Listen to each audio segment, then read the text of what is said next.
O nosso estudo de hoje é sobre a parábola do bom samaritano. A parábola do bom samaritano apresenta preciosas orientações quanto à prática da caridade sincera, sem preconceitos, mas também é compassiva, corajosa e preocupada com o crescimento íntimo daquele que, em determinado momento, apareça como nosso próximo necessitado de amparo. O objetivo do nosso estudo é interpretar a parábola do bom samaritano segundo o entendimento espírita. Neste slide, temos um mapa de Israel. Nesse mapa, temos as cidades de Jerusalém e de Jericó, distantes apenas 23 quilômetros uma da outra. De Jerusalém para Jericó é uma descida, pois Jerusalém está a cerca de 750 metros acima do nível do mar, ao passo que Jericó é uma das cidades mais baixas do mundo, a apenas cerca de 250 metros abaixo do nível do mar.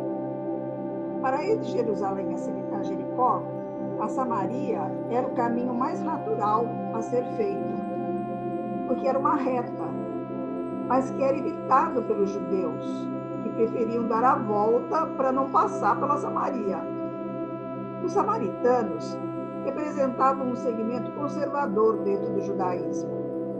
Era uma minoria que interpretava de forma diferente os livros básicos do judaísmo, sendo por isso desprezados e mantidos à distância pelos demais judeus. Mas isso não implicava que eles eram pessoas más.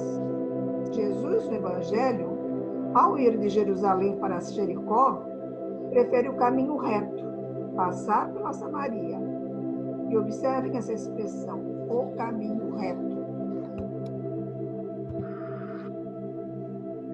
Jerusalém é uma grande cidade, como é até hoje.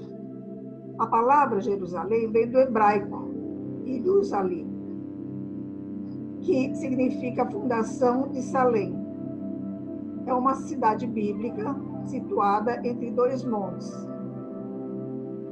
Jerusalém começou a ser habitada desde o terceiro milênio a.C. Depois da conquista local pelos israelitas, Jerusalém foi ocupada pela tribo de Benjamim, uma das 12 tribos de Israel, que, sob o comando de Deus do rei Davi, subjugou os habitantes locais. Davi fez também de Jerusalém uma capital independente das 12 tribos e transformou-a num centro de tradição cultural e espiritual do judaísmo, levando para lá a Arca da Aliança. O primeiro templo da religião judaica foi erguido por lá, por Salomão, em 960 a.C. Jerusalém sofreu vários ataques de povos conquistadores, os babilônios, os egípcios e os sírios. Em 63 a.C., os romanos dominaram a região e designaram Herodes rei da Judéia, em 40 a.C. Do ponto de vista espiritual, Jerusalém é considerada a sede do monoteísmo, representando uma cidade santa para o judaísmo, da mesma forma que Roma o é para o catolicismo e Meca para os muçulmanos. Atualmente, Jerusalém é a capital do Estado de Israel, mas é também a capital do Estado palestino, o que representa um foco de conflitos políticos e religiosos que bem conhecemos.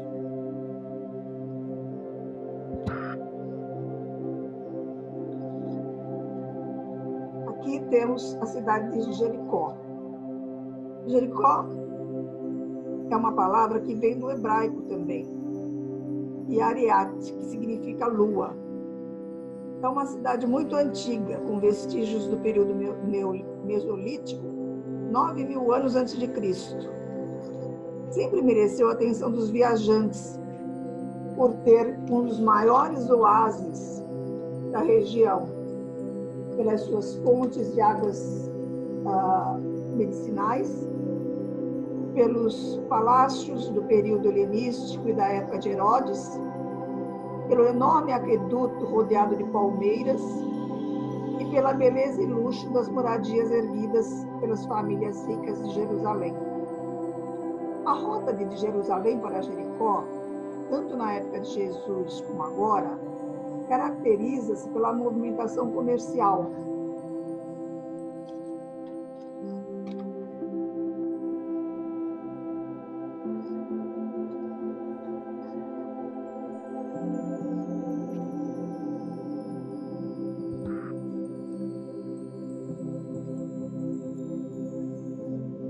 Há um fato significativo na parábola do bom samaritano, que é o encontro de Jesus com o doutor da lei, e querendo aproveitar a oportunidade, pergunta a Jesus: Mestre, qual é o maior dos mandamentos? Jesus não lhe responde, mas lhe devolve a pergunta: o que está escrito na lei? Querendo saber como o fariseu interpretava as próprias leis. Então, o doutor da lei lhe responde: amarás o Senhor teu Deus de todo o teu coração, todo o teu espírito, todo o teu entendimento, toda a tua alma, e amarás o teu próximo como a ti mesmo. E Jesus lhe responde: disseste bem, faze isso. Mas o fariseu não se convenceu e pergunta: mas, Senhor, qual é o meu próximo? E Jesus lhe diz, né? Jesus respondendo, conta a parábola do bom samaritano. Então, nós temos aí, e respondendo, Jesus disse: descia um homem de Jerusalém para Jericó e caiu nas mãos dos salteadores, os quais os despojaram e, espantando-o, se retiraram, deixando-o meio morto. Está em Lucas, capítulo 10, versículo 30.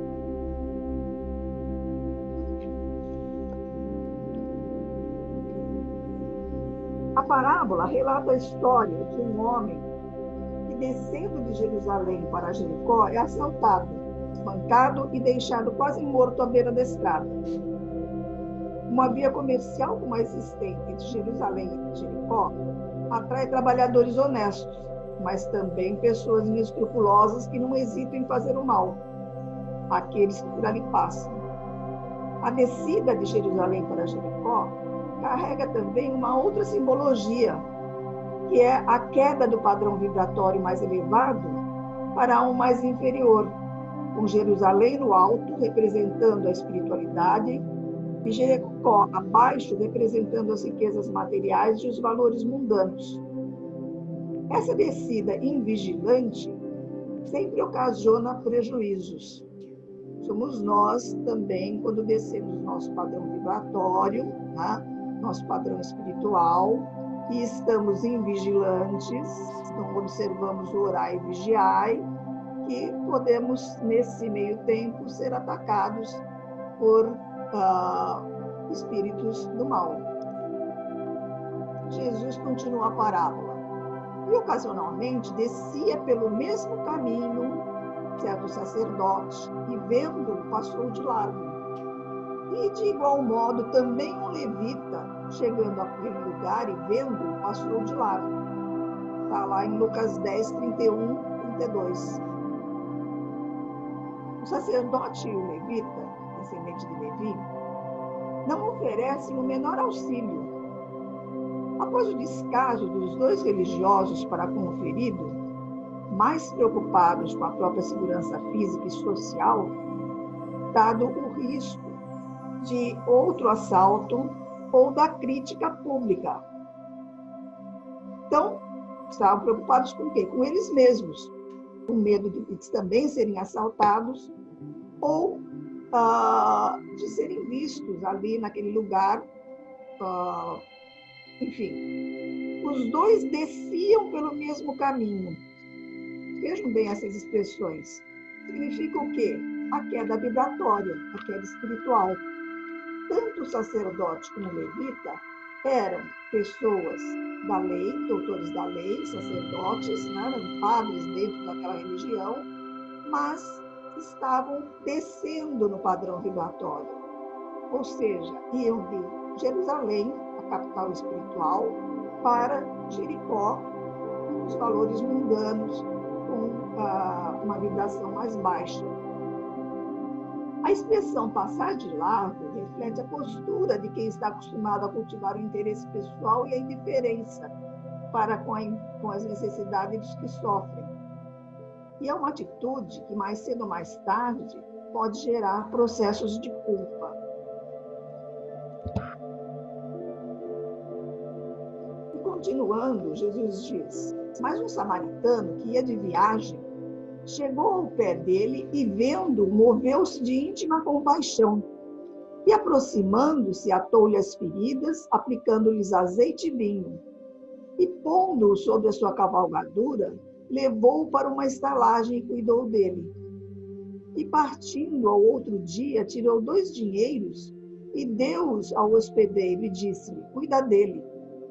E tudo o que mais gastares, eu te pagarei quando voltar. Está lá em Lucas, capítulo 10, versículos 33 a 35. Os samaritanos e judeus não eram inimigos, porque não se digladiavam, mas também não eram benquistos uns dos outros.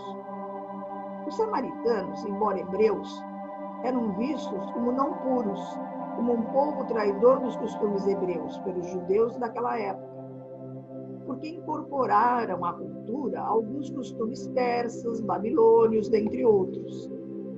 Jesus não conta a parábola do bom hebreu, nem do bom saduceu, para contextualizar a prática da caridade. Mas ele fala do bom samaritano.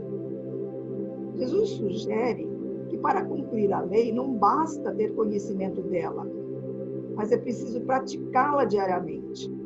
E quem é o próximo? O próximo pode ser um gentílico, um publicano cobrador de impostos, um romano dominador, todos são próximos, até um samaritano. Então, ele fala da parábola. Quando Jesus fala do samaritano, ele diz que ele ia de viagem, diferentemente dos outros 2, que iam pelo mesmo caminho, que é a queda espiritual. O samaritano era um viajante, tinha motivos para passar por aquele caminho. Não estava em queda, mas em trabalho, em missão. Entrou no campo vibracional ruim, mas não se deixou contaminar. Chegou aos pés dele, significando as suas bases, e aproximou-se movido de íntima compaixão. Esta é a primeira virtude exemplificada pelo samaritano. A palavra compaixão, no grego bíblico, tem como raiz a palavra entranhas. Ter compaixão é sentir-se dentro do outro, perceber que o outro sofre.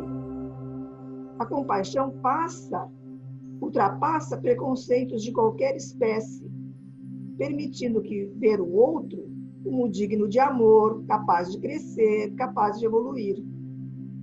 O samaritano interrompe seu trajeto e dedica-se ao ferido, atando-lhe as feridas, após limpá-la com azeite, que acalma, e com vinho, que anima, transmitindo ao homem a serenidade que ele trazia dentro de si e o ânimo para mudar seus rumos.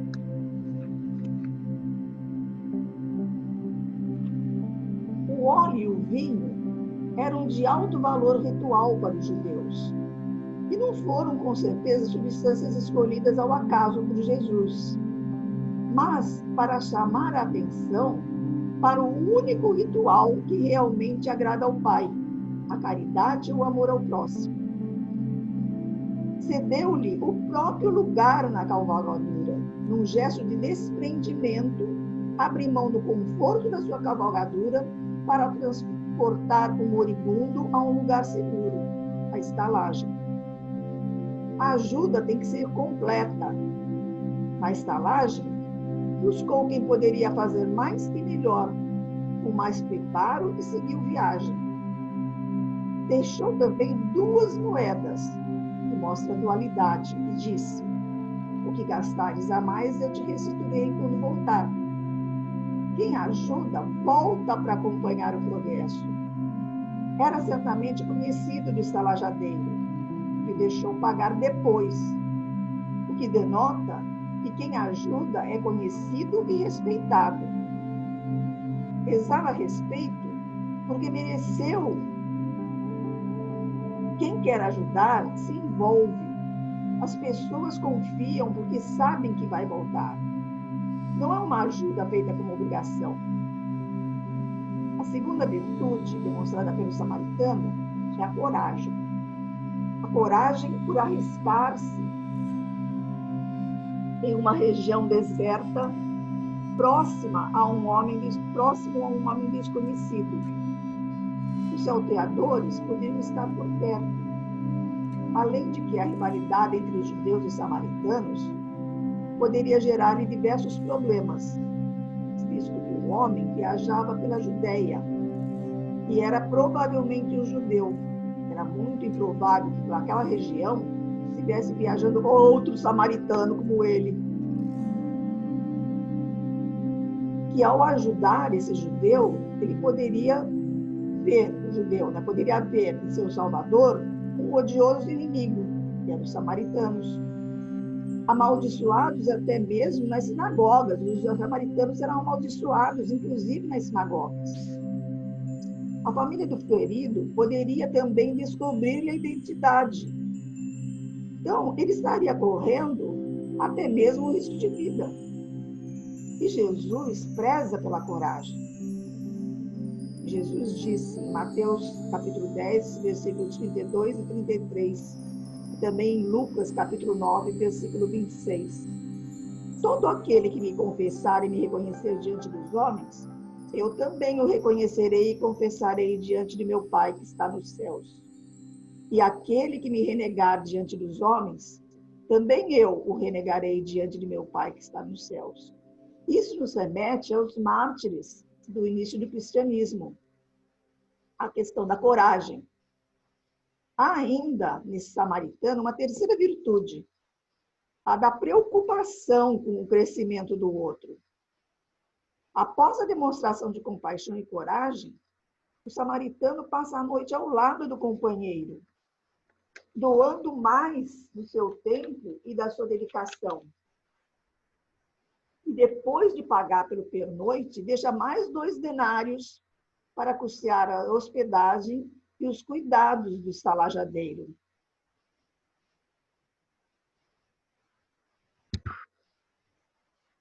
Agora vamos falar um pouco da prática da caridade. Nós poderíamos, por exemplo, questionar se não faltou caridade ao viajante, ao samaritano, ao deixar o homem que ele encontrou naquele estado deplorável, ali jogado na estalagem. Né? Mas numa leitura mais cuidadosa, nós podemos enxergar amor no próximo, ao próximo no ato de afastamento. Ao encontrar o ferido numa situação emergencial, não há o que fazer, senão carregá-lo, visto que ele não poderia caminhar sozinho. Mas, ao perceber a melhora, o samaritano conclui que a cura das feridas viria pela própria responsabilidade do assistido, que não ficaria desamparado, mas seria observado de uma certa distância. Segundo Alírio Cerqueira Filho, esta é uma grande lição a nós, trabalhadores espíritas, particularmente aqueles que atuam em setores de assistência e promoção social. Carregar o outro desnecessariamente é privá-lo da oportunidade de evolução. A prática da caridade deve ser valorizada em sua dimensão material transitória, ou corremos o risco de cair no assistencialismo. A principal necessidade dos assistidos é curar as feridas e voltar a viver. Perceber quando o outro já pode andar sozinho não é tarefa fácil. Devemos tomar cuidado para não nos tornarmos bengala para alguém que já possa até mesmo correr sozinho. Manter o assistido sob as asas pode ser apenas uma necessidade de se sentir importante, o orgulho nosso. A verdadeira caridade vai fazer com que a pessoa acenda para acender a própria luz, que se eleve para poder se iluminar e evoluir.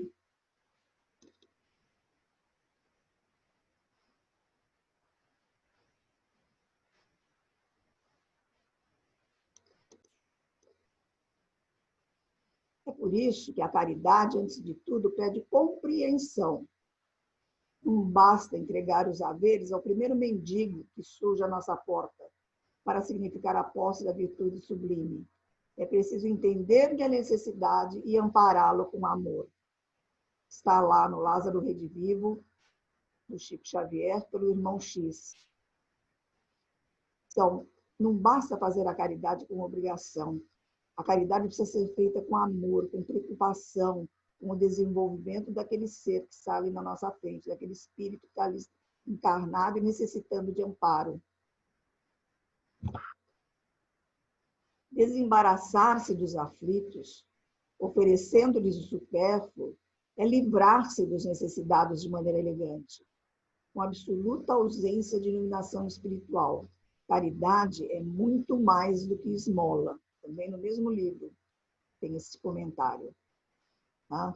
Então, por que muito mais do que esmola? Porque esmola você chega e dá um dinheiro e acabou. Ou dá o que a pessoa está precisando ali e acabou. Não, a caridade é amor, é interesse naquela pessoa, é saber como a pessoa se portou depois, é ajudar mais do que naquele momento apenas.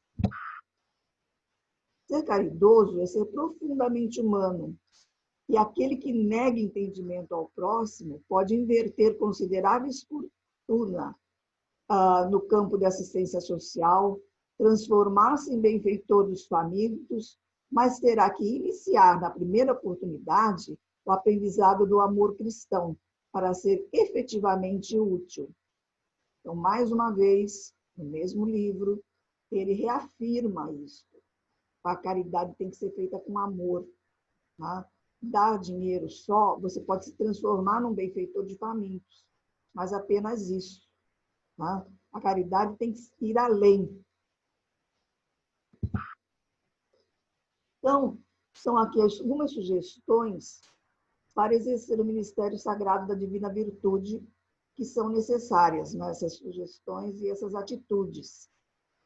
Por exemplo, calar a tempo, desculpar as ofensas, compreender a ignorância dos outros e tolerá-la, sofrer com serenidade pela causa do bem comum e ausentar-se da lamentação, porque ficar fazendo caridade, ficar reclamando é dureza. O manto dessas virtudes sublimes cobre a multidão de pecados, conforme o ensinamento evangélico. Entretanto, em todas as ocasiões é preciso muito discernimento para que o nosso coração não transforme os pães da possibilidade divina em pedras da vaidade humana. Então, é aquilo lá que eu falei para vocês, que a gente tem que saber a hora de parar de ser muleta. Né?